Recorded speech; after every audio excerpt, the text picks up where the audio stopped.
Hello बच्चों, मैं नीता तिवारी आप सभी का स्वागत करती हूँ आपके अपने स्मार्ट लर्निंग के प्लेटफॉर्म पे। तो बच्चे, आज हम क्लास 6 की हिस्ट्री का चैप्टर 4 पढ़ रहे हैं। ये इसका पार्ट 1 है। ठीक है, इससे पहले हम अपने 3 चैप्टर को ऑलरेडी पढ़ चुके हैं। ठीक है, और मैं उम्मीद करूँगी कि आपने मेरे जो वीडियोज़ हैं जितने भी तीनों चैप्टर के, वो आपने देखे होंगे। सो आज हम चैप्टर 4 यहाँ पर पढ़ेंगे। और इस चैप्टर को स्टार्ट करने से पहले मैं थोड़ा सा बता दूं कि आपका जो बुक है उसमें जब चैप्टर स्टार्ट हो रहा है तो उसमें एक छोटी सी एक लड़की है मेरी, उसके बारे में कुछ बातें लिखी हुई हैं कि मेरी जो है वो अपने टीचर के साथ में लाइब्रेरी जाती है, फर्स्ट टाइम लाइब्रेरी जाती है, और वो वहाँ देखती है कि लाइब्रेरी का जो साइज़ है वो उसे क्लासरूम के साइज़ से काफ़ी बड़ा है ना। उसके बाद वो देखती है कि एक कॉर्नर में एक कबोर्ड रखा हुआ है जिसमें कि बहुत सारी पुरानी बुक्स रखी हुई हैं, पूरा कबोर्ड भरा हुआ है। तो वो उस कपबोर्ड को खोलने की कोशिश करती है। तो उसकी जो टीचर रहती है बच्चों, वो उसको बोलती है कि ये जो कपबोर्ड है ये बहुत ही स्पेशल बुक्स इनमें रखी गई है, इन कपबोर्ड में। ठीक है, अलग अलग रिलीजन्स के जो स्पेशल बुक्स है वो इनमें रखी गई है। और उसके बाद वो टीचर उसको वेद के बारे में बताती है, बोलती है कि क्या तुम जानती हो वेदों के बारे में। तो जो मैरी है बच्चों, वो आप सोचने लगती है कि ये वेदास क्या होते हैं। ठीक है, व्हाट इज़ वेदास। तो हम इस चैप्टर में यही पढ़ने वाले हैं। ठीक है, हम समझेंगे कि वेद क्या है। ठीक है बच्चों, और इसको हम टॉपिक वाइज टॉपिक क्लियर करेंगे, जैसे कि हम अपना हिस्ट्री कवर करते हैं उसी एक तरह हम इसको पढ़ेंगे। ठीक है, हम एक एक टॉपिक को लेकर के कवर करेंगे। तो आइए सबसे पहले हम ये देखते हैं कि हमें कौन कौन से टॉपिक इस चैप्टर में बच्चों कवर करने हैं। ठीक है, तो देखिए हमारा फर्स्ट टॉपिक है one of the oldest books in the world, दुनिया के प्राचीनतम ग्रंथों में एक। उसके बाद है how historians study the Rigveda, इतिहासकार ऋग्वेद का अध्ययन कैसे करते हैं। उसके बाद है हमारा कैटल, हॉर्सेस एंड चैरियट्स। ठीक है, मवेशी, घोड़े और रथ। उसके बाद हमें क्या कवर करना है, वर्ड्स टू डिस्क्राइब पीपल, लोगों की विशेषता बताने वाले शब्द। उसके बाद हम पढ़ेंगे silent sentinels, the story of the megaliths. ठीक है, खामोश प्रहरी, कहानी किसकी, महापाषाणों की। ठीक है, एक सेकेंड दिख नहीं रहा, कहानी महापाषाणों की। ठीक, उसके बाद हम पढ़ेंगे finding out about social differences, लोगों की सामाजिक असमानताओं के बारे में पता करना। ठीक है, उसके बाद क्या है देखिए, उसके बाद हम पढ़ेंगे were some various sports meet for certain families, क्या कुछ कब्रगाहें खास परिवारों के लिए थीं। उसके बाद हम पढ़ेंगे अ स्पेशल बेरियल एट इनाम गांव। ठीक है, इनाम गांव की एक विशिष्ट कब्र। उसके बाद ऑक्यूपेशंस एट इनाम गांव, इनाम गांव के लोगों के काम धंधे। ये इतने हमारे ये टॉपिक है और इन सारे टॉपिक्स को हम एक एक करके कवर करेंगे बच्चों। ठीक है, तो आइए हम सबसे पहले अपना फर्स्ट टॉपिक लेते हैं और अपने चैप्टर को हम स्टार्ट करते हैं। तो हमारा फर्स्ट टॉपिक क्या है, हमारा फर्स्ट टॉपिक है one of the oldest books in the world. ठीक है, तो आइए हम इसको पढ़ते हैं। You may have heard about the Vedas, there are 4 of them, the Rigveda, Samaveda, Yajurveda and Atharvaveda. The oldest Veda is the Rig Veda. The oldest Veda is the Rig Veda, composed about 3500 years ago. The Rig Veda includes more than 1000 hymns called Sukta or well said. ठीक है, आइए अब इसको समझ लेते हैं। देखिए, शायद तुमने वेदों के बारे में सुना होगा। वेद 4 हैं। कौन कौन से हैं, ऋग्वेद, सामवेद, यजुर्वेद और अथर्ववेद। ठीक है, कितने वेद हैं, 4 वेद हैं। ठीक है बच्चों, 4 वेद हैं हमारे। कौन कौन से हैं बताइए, ऋग्वेद, सामवेद, यजुर्वेद और अथर्ववेद। ठीक है, चलिए सबसे पुराना वेद है ऋग्वेद, जिसकी रचना लगभग 3500 साल पहले हुई। सबसे पुराना वेद कौन सा है, सबसे पुराना वेद है ऋग्वेद। इसकी रचना कब हुई, 3500 साल पहले। ठीक है, 3500 ईयर्स एगो इसे कंपोज किया गया था। ठीक है, तो ये आपको याद रखना है कि सबसे जो ओल्डेस्ट वेदा है वो कौन सा है, वो है ऋग्वेदा। ठीक है बच्चों, चलिए, आपने भी सुना ही होगा कभी ना कभी, अपने पेरेंट्स से सुना होगा, वेदों के बारे में ज़रूर सुना होगा, है ना। तो हम आज इन्हीं वेदों के बारे में यहाँ पर जान रहे हैं। तो कितने वेद हैं, 4 वेद है ना, ऋग्वेद, सामवेद, यजुर्वेद और अथर्ववेद। ठीक है बच्चों, और उसमें से जो ऋग्वेद है वो सबसे ओल्डेस्ट है। ठीक है, और इसे कब कंपोज किया गया था, 3500 ईयर्स एगो। ओके, चलिए आगे देखते हैं। ऋग्वेद में 1000 से ज़्यादा प्रार्थनाएं हैं जिन्हें सूक्त कहा गया है। ठीक है, सूक्त का मतलब है अच्छी तरह से बोला गया। कितनी प्रार्थनाएं हैं ऋग्वेद में, 1000 से ज़्यादा प्रार्थनाएं हैं, जिसे क्या कहा जाता है, सूक्त कहा जाता है। ठीक है, और सूक्त का क्या मतलब होता है, सूक्त का मतलब होता है जो अच्छी तरह से बोला गया हो। ठीक है, सूक्त का मतलब होता है जो अच्छी तरह से बोला गया हो। ठीक है बच्चों, आगे देखते हैं। These hymns are in praise of various gods and goddesses. 3 gods are especially important. Agni, the god of fire, Indra, a warrior god, and Soma, a plant from which a special drink was prepared. ठीक है, देखिए ऋग्वेद में जो है 3 देवताओं का जो है, तो बच्चों ऋग्वेद में 3 जो मुख्य स्पेशली जो 3 देवता हैं उनका नाम जो है मेंशन किया गया है। उसमें से अग्नि है, इंद्र है और कौन है, सोमा है। ठीक है, तो आइए इसको हम समझते हैं। ये विभिन्न देवी देवताओं की स्तुति में रचे गए हैं। इनमें से 3 देवता बहुत महत्वपूर्ण हैं, अग्नि, इंद्र और सोम। अग्नि आग के देवता है। अग्नि किसके देवता हैं, आग के। ठीक है, इंद्र युद्ध के देवता हैं, और सोम क्या है, सोम एक पौधा है जिससे एक खास पेय बनाया जाता था, स्पेशल ड्रिंक बनाया जाता था। ठीक है, तो ऋग्वेद में 3 जो महत्वपूर्ण देवता हैं उनके बारे में बताया गया है। तो आपको याद रखना है अग्नि, इंद्र और सोम। ठीक है, अग्नि, इंद्र और सोम, ये 3 देवता। ठीक है बच्चों, चलिए, और जो भी प्रार्थनाएं ऋग्वेद में लिखी गई हैं बच्चों, जो भी प्रार्थनाएं लिखी गई हैं वो सभी विभिन्न देवी देवताओं, मतलब बहुत सारे देवी देवताओं की स्तुति में लिखी गई हैं। ठीक है, आप लोग स्तुति करते हैं ना, जब हम भगवान की ऐसे प्रार्थना करते हैं, आंख बंद करके प्रार्थना करते हैं ना, तो वही प्रार्थना जो है वो लिखी गई हैं। बहुत सारी देवी देवताओं की स्तुति करने के लिए जो है प्रार्थनाएं ऋग्वेद में लिखी गई हैं। ठीक है, चलिए, These hymns were composed by sages. Priests taught students to recite and memorize each syllable, word and sentence bit by bit. With great care, most of the hymns were composed, taught and learned by men. A few were composed by women. आइए अब इसको समझ लेते हैं।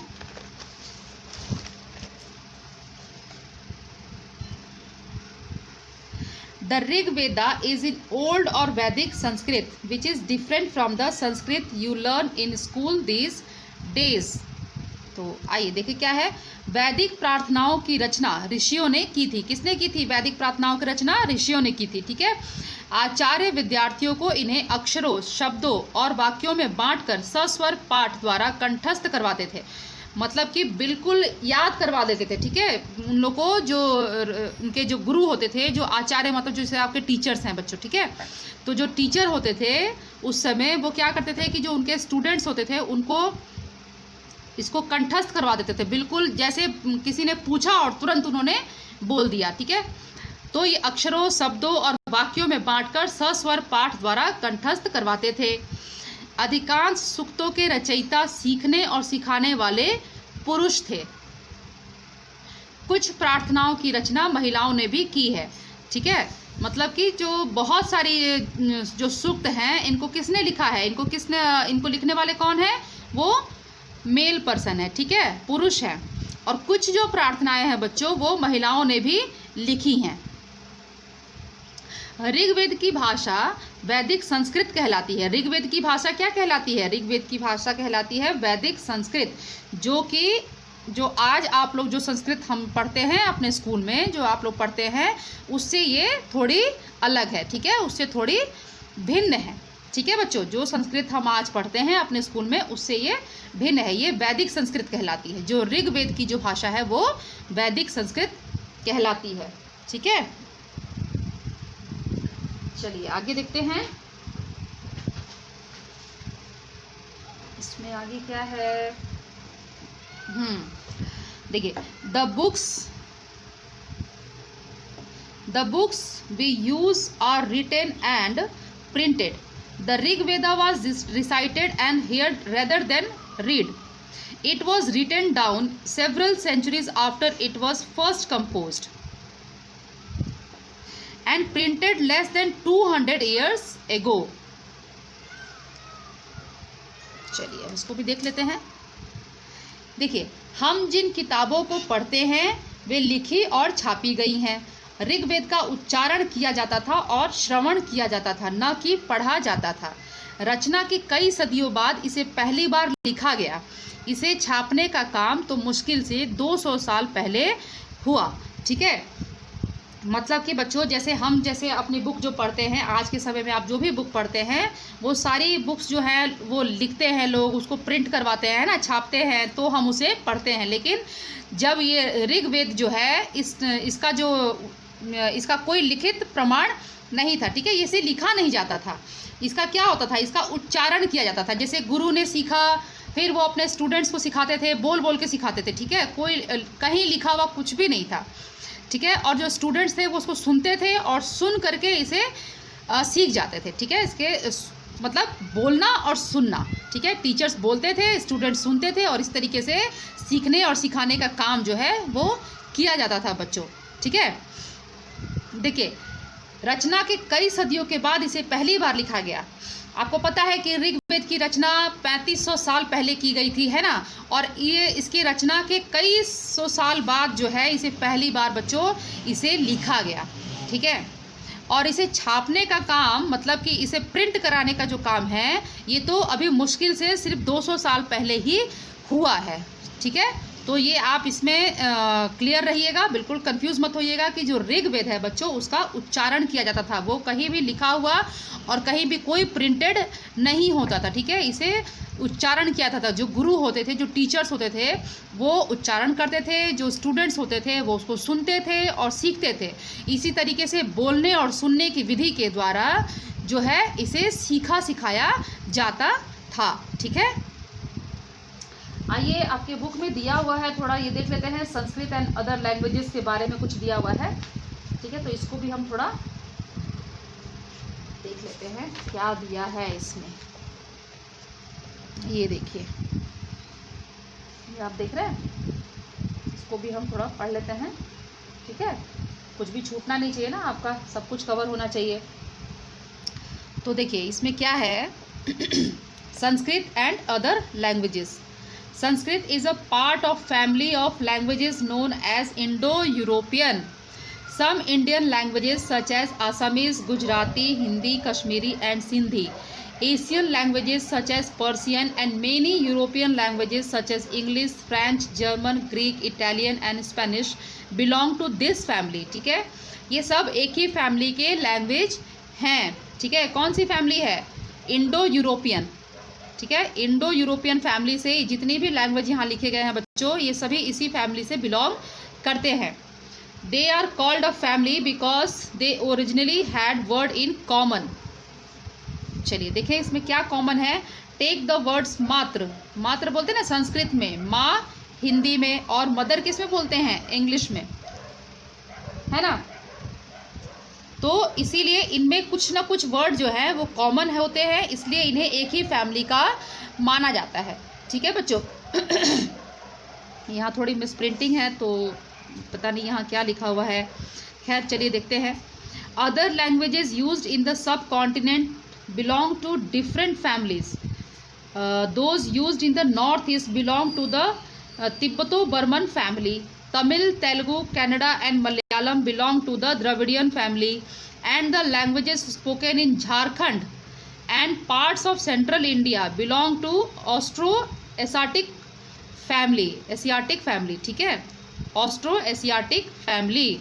तो यहाँ आपको दिया हुआ है, ये देखिए कितना मतलब हमारे लिए जानने वाली चीज़ है। इसीलिए ये जो इस तरीके से जो कलरफुल पोर्शन में जो लिखा रहता है ना, पार्ट में जो लिखा होता है बच्चों, या डू यू नो करके जो लिखा होता है आपके बुक में, वो तो बहुत ही इंपॉर्टेंट होता है, उसे तो ज़रूर पढ़ना चाहिए क्योंकि वो बहुत ही इंपॉर्टेंट होता है, ठीक है। कुछ चीज़ें ऐसी होती हैं जो हम पढ़ते तो बहुत कुछ है लेकिन हमें उसके बारे में पता नहीं होता। जैसे हम संस्कृत पढ़ते हैं, ठीक है, लेकिन हमें पता नहीं है, ये सब चीज़ें पता नहीं होती हैं, ठीक है। तो इनके लिए ये जो चीज़ें दी होती हैं, इन्हें हमें जानना, इन्हें पढ़ना बहुत ज़रूरी होता है। इससे हमें बहुत सारी जानकारी प्राप्त होती है, ठीक है बच्चों।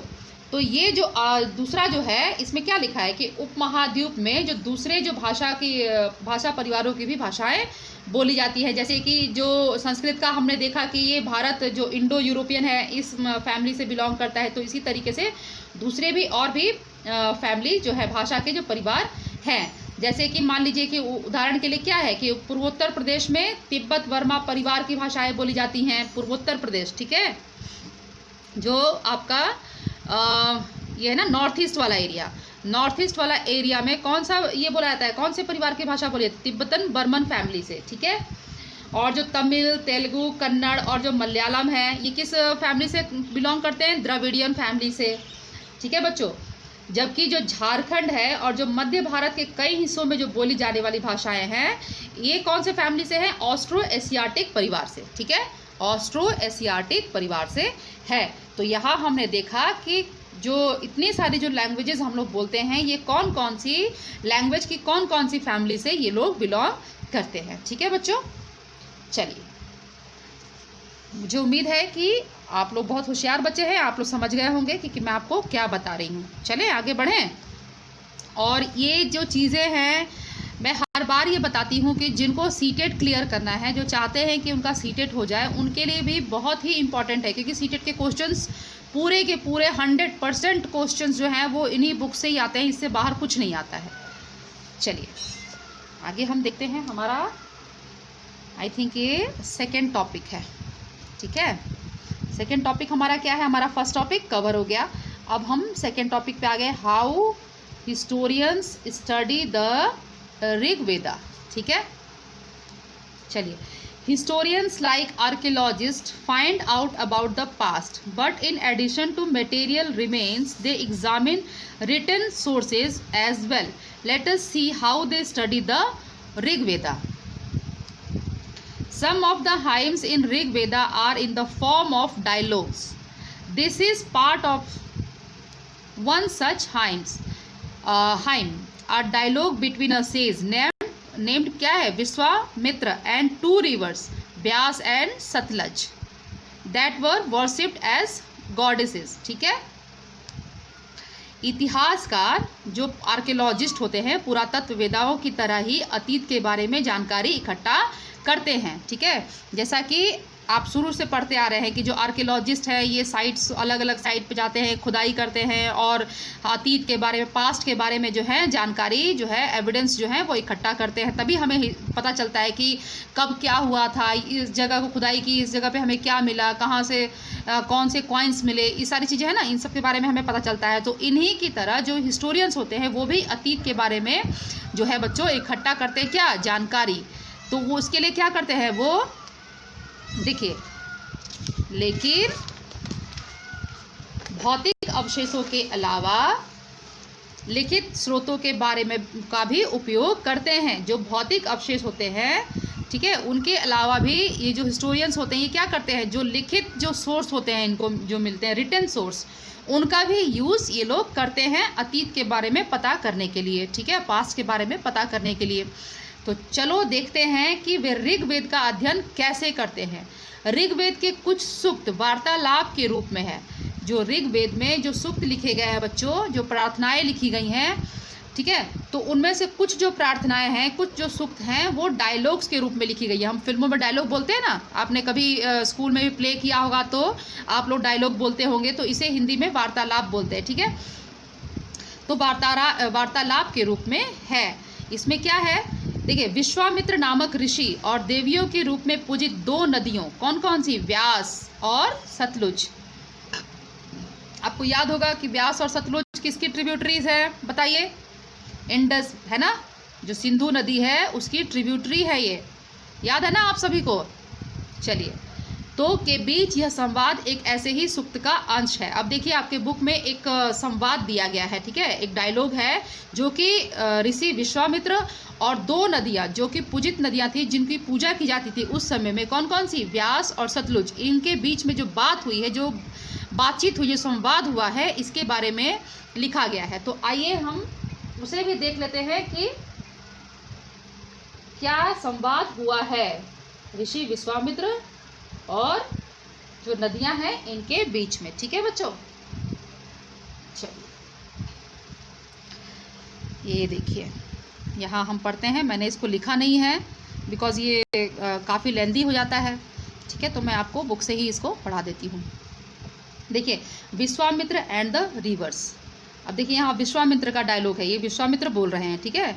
ओ reverse come down from the mountains like two swift horses, like two shining cows that lick their clavs. You move like chariots to the sea. Through the power of Indra, you are full of water and wish to unite with one another. अब यहाँ आपने विश्वामित्र का देखा, ये विश्वामित्र का dialogue था, ठीक है। आप लोग हो सकता है कि आपके स्कूल में टीचर्स जो है वो आपको इस तरीके का ये जो डायलॉग दिया हुआ है इस तरीके का प्ले करने के लिए भी कुछ दे, तो आपको बहुत मज़ा आएगा इसको करने में। तो आइए देखते हैं कि विश्वामित्र जो है वो क्या कह रहे हैं। विश्वामित्र कहते हैं कि हे नदियों, अपने बछड़ों को चाटती हुई दो चमकती गायों की तरह, ठीक है, दो फुर्तीले घोड़ों की चाल से पहाड़ों से नीचे आओ। कभी देखा है आपने जो गाय होती है बच्चों, वो अपने जो उसके जो बच्चे होते हैं उसको कितने प्यार से चाटती है ना। तो वही विश्वामित्र बोल रहे हैं कि हे नदियों, अपने बछड़ों को चाटती हुई दो चमकती, ठीक है, गायों की तरह, दो फुर्तीले घोड़ों की चाल की तरह पहाड़ों से नीचे आओ। इंद्र द्वारा दी हुई शक्ति से स्फूर्त तुम रथों की गति से सागर की ओर बह रही हो। तुम जल से परिपूर्ण हो और एक दूसरे से मिल जाना चाहती हो।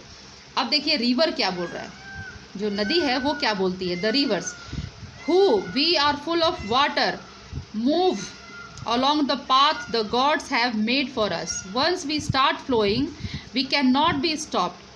Why do you pray to us, O sage? अब गंगा जो रिवर्स हैं, गंगा नहीं बेटा, यहाँ व्यास और सतलज जो हैं ये रिवर्स हैं, ये क्या बोल रही हैं? अब ये बोलती हैं कि जल से परिपूर्ण हम देवताओं के बनाए रास्ते पर चलते हैं, ठीक है।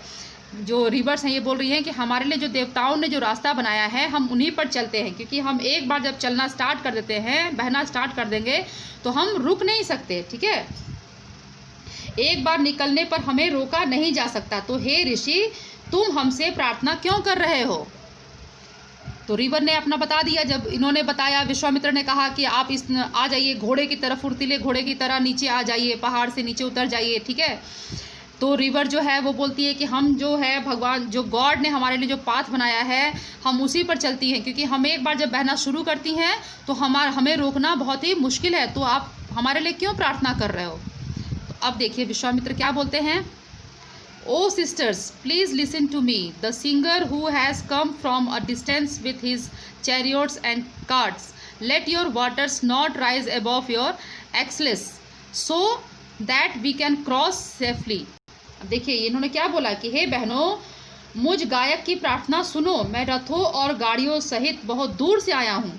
कृपा करके अपने जल से हमारे रथों और गाड़ियों की धुरियों के ऊपर न उठाओ, ताकि हम आसानी से उस पार जा सकें। अब आगे देखते हैं क्या लिखा है। आगे रिवर क्या बोलती है। We will listen to your prayers so that you can cross safely. अब नदियाँ बोल रही हैं हम तुम्हारी प्रार्थना सुनेंगे जिससे कि तुम जो हो सुरक्षित उस पार जा सको, ठीक है। तो ये एक छोटा सा संवाद है जो कि विश्वामित्र और जो नदियाँ हैं व्यास और सतलज, इनके बीच में एक संवाद हुआ है, उसके बारे में ये लिखा गया है, ठीक है।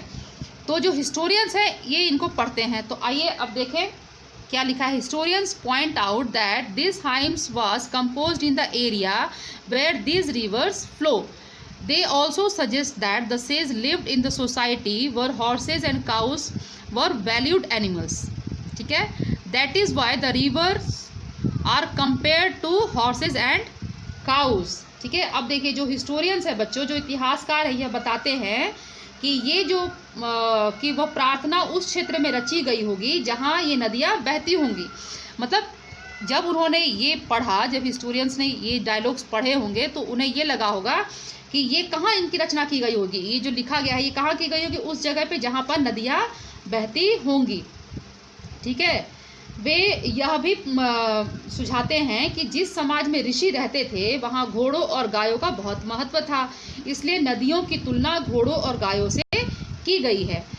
जब विश्वामित्र ने नदियों की तुलना जो है, जब कहा है ना कि आप जो गाय है जो अपने बच्चे को चाटती हुई चमचमाती हुई गाय की तरह आप आ जाइए, फुर्तीले घोड़े की तरह आप नीचे उतर के आ जाइए, तो उन्होंने नदियों की तुलना किससे की है? गाय और घोड़े से की है। तो इससे ये पता चलता है कि जो उस समय जो गाय और घोड़े हैं ये बहुत ही महत्वपूर्ण थे। ठीक है, इनका बहुत महत्व था उस समय समाज में। ठीक है, क्या तुम्हें लगता है कि रथ भी महत्वपूर्ण थे? अपने जवाब के लिए कारण बताओ। ठीक है, do you think chariots were also important? Give reason for your answer. Read the verses and find out what are the modes of transport that are mention. ठीक है, mention other rivers, especially the Indus and its other tributaries and the Saraswati are also named in the hymns. The Ganga and Yamuna are named only once. ठीक है, देखिए जो प्रार्थनाएं जो लिखी गई हैं ऋग्वेद में बच्चों, उसमें जो इंडस है, जो सिंधु नदी है और उसकी जो ट्रिब्यूटरीज है और जो सरस्वती नदी है, इन सभी के बारे में उसमें लिखा गया है। ठीक है, जो ऋग्वेद में जो प्रार्थनाएं लिखी गई हैं उसमें इंडस और उसकी ट्रिब्यूटरीज और सरस्वती नदी, इन सब के बारे में लिखा गया, इन सब का नाम उसमें आया हुआ है। लेकिन जो गंगा है और जो यमुना नदी है, ठीक है बच्चों, इसको स्पेशली याद रखिएगा कि जो गंगा और यमुना है इनका नाम सिर्फ एक ही बार ऋग्वेद में आया है। ठीक है, the Ganga and Yamuna are named only once. ठीक है, अब आगे क्या है? Look at map 1 page 2 and list 5 rivers that are not mention in the Rigveda. अब आप अपने बुक में जो मैप 1 है उसे देखिएगा, आपके पेज 2 पे है। ठीक है, और उसमें से क्या करना है? List 5 reverse. ठीक है, 5 रिवर्स के जो नाम है उनको लिखना है जिनको कि ऋग्वेदा में मेंशन नहीं किया गया है। ठीक है बच्चों, जिनके बारे में ऋग्वेदा में नहीं लिखा गया है, ऐसे 5 रिवर्स के बारे में आपको बताना है। तो ये काम आपका है, ये आपको करना है। ठीक है बच्चों, तो चलिए आज हम यहीं तक पढ़ेंगे। आगे हम कल यहाँ से कैटल, हॉर्सेज एंड चैरियट्स के बारे में हम कल पढ़ेंगे। ठीक है, आज के लिए बस इतना ही। तो मैं उम्मीद करूँगी कि आपको जो मैंने अभी पढ़ाया, जो बताया, ये आपको समझ में आएगा और आपको पसंद आएगा। मेरा पढ़ाया जो भी मैं पढ़ाती हूँ बच्चों, मैं बहुत कोशिश करती हूँ कि मैं आप लोगों को बहुत ही अच्छे तरीके से और सिंपल तरीके से समझाऊँ। ठीक है, ताकि आपको किसी भी तरीके की कोई परेशानी ना हो। तो मैं ये उम्मीद करूँगी कि आपको मेरा पढ़ाना अच्छा लगता हो, और यदि आपको मेरा पढ़ाना, मेरा वीडियो देखना पसंद आता है तो आप मेरे वीडियो को लाइक ज़रूर कर दीजिए बच्चों। ठीक है, और चैनल को अगर अभी तक आपने सब्सक्राइब नहीं किया है तो चैनल को भी सब्सक्राइब कर लीजिए। बेल आइकन को ज़रूर दबाइएगा बच्चों, क्योंकि आगे बहुत सारे वीडियोज़ आने वाले हैं। ठीक है, और मेरे वीडियो को शेयर भी ज़रूर करिए। ठीक है बच्चों, तो चलिए फिर इस वीडियो को देखिए, इसे पढ़िए। इससे पहले के भी जितने वीडियोस हैं उनको भी आप देखिए, उनके साथ साथ में मैंने क्वेश्चन आंसर भी डाले हुए हैं। ठीक है, आपके ज्योग्राफी के भी मैंने एक चैप्टर कंप्लीट करा दिया है, उसके भी क्वेश्चन आंसर करा दिए हैं। सिविक्स के भी 2 चैप्टर करवा दिए हैं। तो मैं टर्न बाय टर्न एक एक करके आपके सारे सिलेबस को, जो SST का जो सिलेबस है, इसे कंप्लीट करवा दूँगी। ठीक है, तो चलिए फिर आप लोग इसे पढ़ते रहिए। आप लोग अपना ख्याल रखिए, खुश रहिए बच्चों, मुस्कुराते रहिए। हम फिर मिलेंगे अगले वीडियो में, तब तक बाय बाय।